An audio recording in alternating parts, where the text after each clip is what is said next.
पूछिए ना, तुष्टीकरण जो भारतीय जनता पार्टी कहती थी अब वो कहने लगी हैं।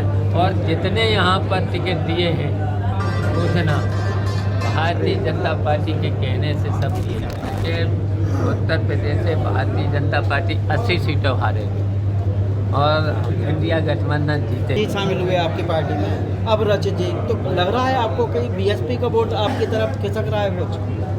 देखिए, समाजवादी पार्टी सभी वर्गों का, व्यापारियों का भी, अब रचित गुप्ता जी, राजीव गुप्ता जी आ गए, यूनियन के नेता भी रहे और हैं नेता, बहुत सीनियर नेता हैं। उनके पुत्र रचित गुप्ता हैं, ये भी चुनाव लड़ चुके हैं, इनके पास जनाधार है। तो समाजवादी पार्टी के प्रत्याशी आदित्य यादव का वोट बढ़ना ही है। तो बीएसपी का वोट कहीं ना कहीं खिसक रहा है। सभी वर्ग, देखिए दलित वोट भी हमें मिल रहा है, किसान लोग भी, बैकवर्ड भी, सवर्ण भी, और अब ये रचित गुप्ता आ गए तो वैश्य समाज का भी। अच्छा, इन समाज के लिए भारतीय जनता पार्टी ने कोई काम ही नहीं किया है, किसी भी समाज के केवल विघटन पैदा किया है, केवल विघटन इन्होंने भाई भाई को लड़ाने का काम किया है। उसकी वजह से पूरे देश की जनता भारतीय जनता पार्टी से नाराज हो चुकी है, तो इसलिए बौखलाए हुए हैं भारतीय। सर, एक सवाल और था, मैनिफेस्टो के बारे में मोदी जी लगातार कह रहे हैं 2014 में शांत कराने जा रहे थे और उसमें आरक्षण की बात कर रहे थे कि मुसलमानों को आरक्षण दिया जाएगा, इसको किस तरीके से देखते हैं?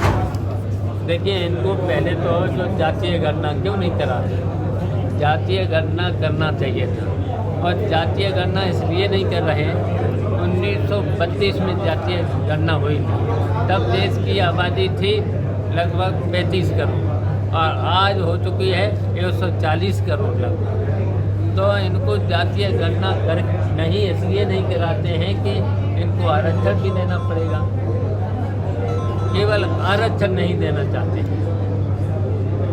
मैनिफेस्टो का जो बात कर रहे हैं वो सिर्फ इसलिए कर रहे हैं कि आरक्षण की बात नहीं कर रहे हैं। देखिए, ये तो ढोंग करते हैं और जनता को केवल भ्रमित करते हैं, झूठ बोलते हैं भारतीय जनता पार्टी। आज मायावती जी ने बोला है कि तुष्टीकरण की राजनीति जो है समाजवादी पार्टी और कांग्रेस लगातार तुष्टीकरण की राजनीति कर रही है। इसी से सप्लीमेंट्री चार्ज, एक सप्लीमेंट्री। देखिए, उनको ये पूछिए ना, तुष्टीकरण जो भारतीय जनता पार्टी कहती थी अब वो कहने लगी हैं।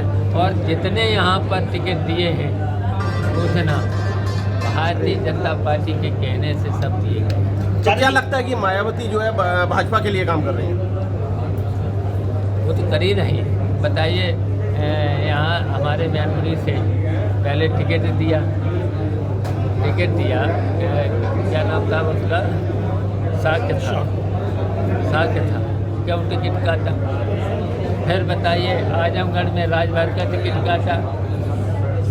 फिर यहाँ से देखिए, यहाँ से भी बहुत से थे, रचित गुप्ता भी थे, सब थे, उनकी पार्टी के थे, उनको न दे करके यहाँ भी 85 बदला। और ये सब देखिए बीजेपी के कहने से टिकट दिए गए। योगी जी को ऐसा क्यों लगता है कि आपने तरसाने वाली बात है? मुसलमानों को जो दिया जाएगा नक्सलवाद की तरफ धकेला जाएगा, भाजपा के लोग लगातार इस बात को प्रयास कर रहे हैं। भारतीय जनता पार्टी अब आएगी नहीं, अब यहाँ से चली जाएगी। अब नीतियाँ चलेंगी समाजवादी पार्टी और इंडिया गठबंधन की। चल जी, एक सवाल और था मेरा आपसे। जिस तरीके से पूरे देश की राजनीति में अमेठी और रायबरेली एक सेंटर पॉइंट बनता जा रहा है, कांग्रेस पार्टी ने अभी तक वहां से प्रत्याशी घोषित नहीं किया है, जबकि भारतीय जनता पार्टी लगातार इस बात को लेकर सवाल खड़े कर रही है कि अखिलेश यादव चुनाव हारेंगे, प्रियंका गांधी लड़ेंगी वो हारेंगी, राहुल गांधी लड़ेंगे वो हारेंगे। इसको लेके क्या कहें? देखिए, उत्तर प्रदेश से भारतीय जनता पार्टी 80 सीटों हारेगी और इंडिया गठबंधन जीतेगा, और अब की बार इंडिया गठबंधन ही सरकार बनाएगी और भारतीय जनता पार्टी 200 से ऊपर पार नहीं कर पाएगी। ठीक।